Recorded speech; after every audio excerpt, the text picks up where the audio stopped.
What's going on, everyone, and welcome back to the Film Vault, where today we're counting down 20 insane facts about Ace Ventura: When Nature Calls, the outrageous comedy sequel that proved Jim Carrey's performance was bigger, bolder, and more wild than ever. A director fired mid-shoot, a star who took home half the entire budget, and a co-star who ended up paying for his own plane tickets without knowing it. There's so much more to this film than fans realize. Number 20. This film actually began with a different director who would go on to direct Celtic Pride, but because Ace Ventura: Pet Detective had been a massive success the year before, the studio gave Jim Carrey a moment of control. He had the power to choose his own director for the sequel, and in April of '95, while filming was already underway, he had the director removed from the project entirely, and the reported reason was that the two of them were clashing. Carrey then gave the job to Steve Oedekerk, his close friend and the movie's screenwriter. Oedekerk had never directed a feature film before, but Carrey had a specific vision, and he wanted a director who'd allow him to improvise and tweak scenes on the spot. Oedekerk was perfect for that, since he'd even worked as a consultant on the first film, and the result became a movie that felt completely wild with a loose and unpredictable style. Huge grotesque wings. Fangs. They give you rabies, you know. Number 19. Before Oedekerk landed the director's chair, a young filmmaker named Spike Jonze was interested in taking the job, but Carrey turned him down. At the time, Jonze was anything but unknown, and one of the most in-demand music video directors alive.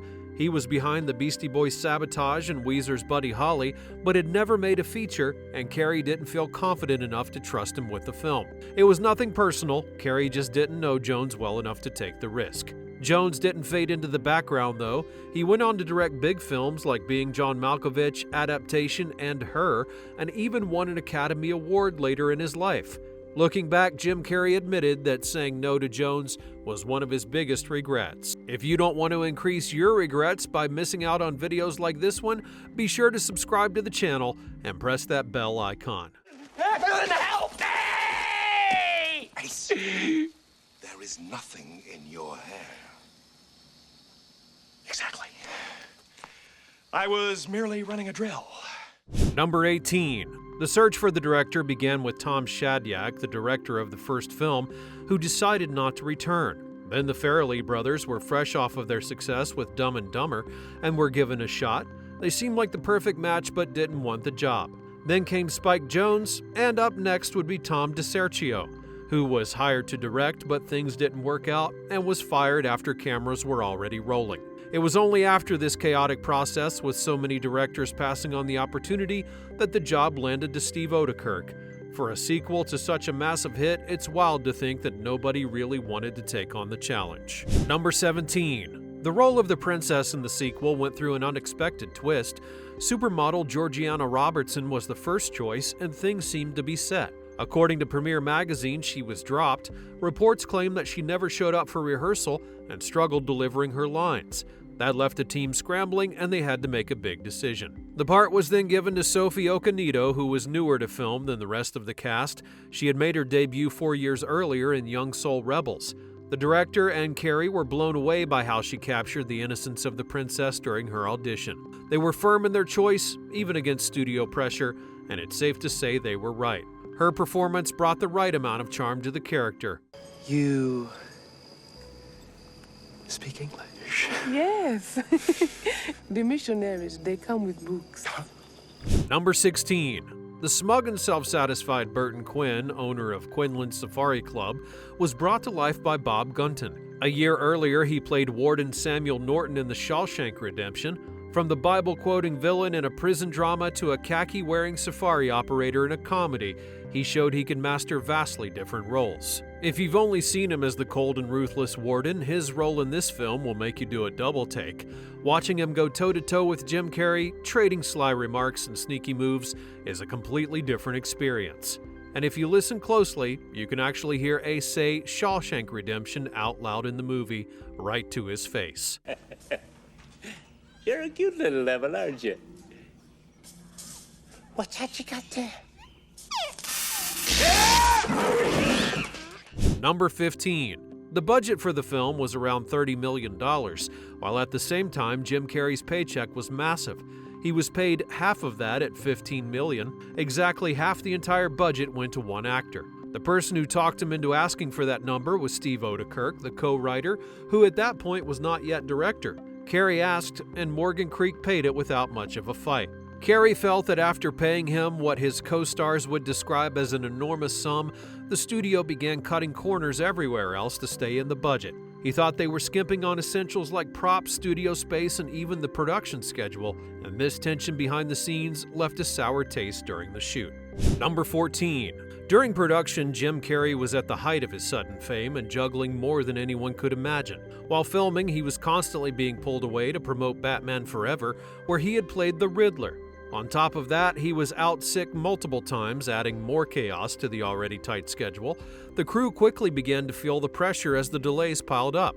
The situation was so out of control that production ended up falling behind by about 6 weeks. Frustration crept in, and crew members soon began jokingly calling the movie Ace Ventura Forever. Even with all the challenges, there was no choice but to push through and meet the hard November release date. The film premiered on the 8th and opened on the 10th, and it was clear that Carrey was feeling the weight of his rising stardom while also trying to deliver his usual performance. Number 13. Simon Callow had a really unusual experience.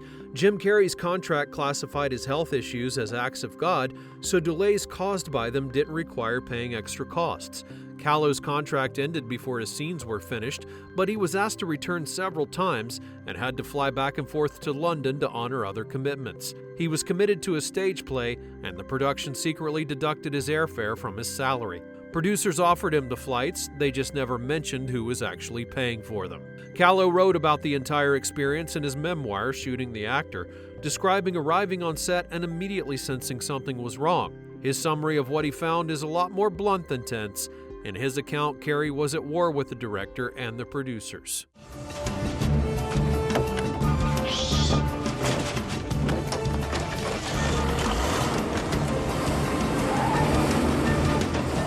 Number 12. The moment in the film was not planned at all. During the drive to the consulate, Jim Carrey was supposed to deliver a specific line but forgot. Instead of freezing up or breaking character, he went completely off the wall and suddenly began singing the theme from Chitty Chitty Bang Bang. It was so random and unexpected, yet somehow perfectly fit the scene. What's even more crazy is both actors stayed in character the whole time without bursting into laughter. The director found the unscripted moment so funny and natural, he decided to leave it in. The hilarious accident turned into one of the standout scenes, showing exactly why Oedekerk got the directing job. Bang, bang, chitty, chitty, bang, bang, our pan. Bang, bang, chitty, chitty, bang, bang, our fine four-bandered. Chitty, bang, bang, chitty, chitty, bang, bang, chitty, bang, bang, yeah! Number 11. The actor playing the tracker is Bruce Spence, a tall Australian actor known for starring in famous movies. He played the gyro captain in Mad Max 2: The Road Warrior, and later returned as Jedediah in its sequel, Mad Max Beyond Thunderdome. Spence appeared in Lord of the Rings: The Return of the King as the spooky mouth of Sauron. Spence also played the Trainman in The Matrix Revolutions and snagged a role in the ever-expanding galaxy of Star Wars in Revenge of the Sith. Mad Max, Middle-earth, The Matrix, and Star Wars, and all in the middle of it, a man tracking a bat with Jim Carrey. Number 10. The first time Ace Ventura encounters the serene Wachati tribe, he releases a massive chaotic sneeze in the middle of their formal welcome. Surprisingly, the scene was not planned. Carrey came up with it on the spot, turning a serious ritual into pure comedy gold. The moment may seem small, but it shows just how deeply Carrey's improv shaped the entire movie. Oedekerk had been hired specifically because he would let Carrey run, and he did. Not everything that Carrey tried went as smoothly. He also rode an ostrich for the film and got thrown straight off, later describing the experience like riding a Thanksgiving turkey. Number 9. The mounted heads and taxidermy trophies that filled the Villain Safari Club and consulate sets might have looked real, but they were almost all fake. Nearly every one of them was a fabricated prop, but why go through the trouble?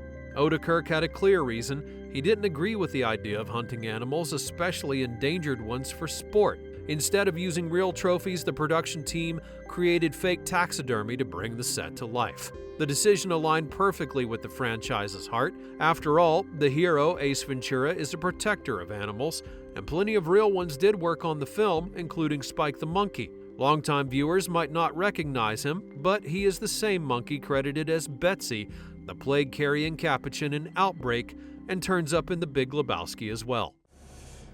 Of course not. This is a lovely room of death. Take care now. Bye-bye then. Number 8. At the time, the actor who played He Too was just starting his career, and the role marked one of his first appearances on the big screen. That same year, he also appeared in the movie Congo. He was new to acting and would later become one of television and film's most famous faces. You may recognize him as the ruthless Simon Adebisi from Oz, or as the mysterious Mr. Echo in Lost. It doesn't stop there. He cemented his status in Hollywood's blockbuster scene with roles that made jaws drop. Remember Killer Croc and Suicide Squad? How about his appearances in The Bourne Identity, The Mummy Returns, and Thor: The Dark World? He was in all of them, usually playing the largest and most dangerous man in the room.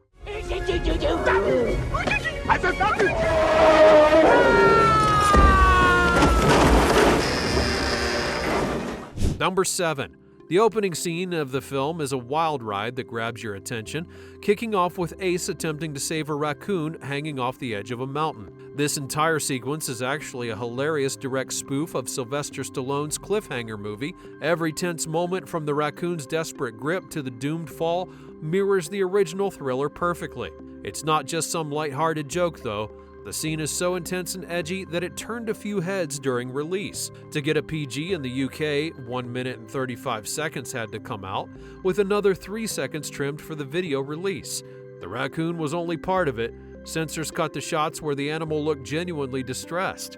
The rest would be crude humor, a shadow puppet gag redirected away from a man's groin, a line about someone's testicles, some snorting in a hut, and a shot of Ace doing something the BBFC very much did not want in a PG film. In 2019, Arrow Films submitted the uncut version. It got a 12 certificate, the first time that the film had ever been officially rated in Britain in one piece.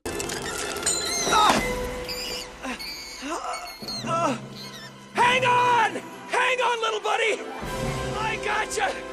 Number 6. The scene begins with Ace acting strangely on the flight, anxiously saying that there's something on the wing, and the moment is actually a clever nod to the classic Twilight Zone episode, Nightmare at 20,000 Feet. It's famous for showing a passenger freaking out after spotting a gremlin on the plane's wing, a suspenseful and super iconic moment in TV history, and Ace Ventura borrows it in the most surprising way. What makes it even more interesting is how specific it is. Its subtitle track reveals that Jim Carrey delivers the line imitating William Shatner.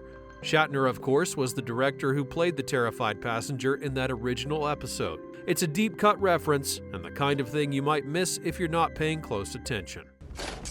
Mr. Ventura. There's someone on the wing. Something. Number 5. The pint-sized warrior who takes on Ace in The Circle of Death is Tommy Davidson. If that name rings a bell, it's because he and Jim Carrey worked together in the hit sketch series In Living Color. Seeing Davidson, an old comedy partner, as the fierce fighter who completely embarrasses Ace is a clever nod to their history, the kind of choice that makes you laugh even harder when you realize the connection. But it does come with a twist. That same fearless and tough fighter turns out to be the Wachutu Prince. He's the groom, and at the film's climax, it's revealed that he's the one marrying the princess to bring peace between the warring tribes. He outperformed Ace so hilariously and ends up being royalty. Number 4.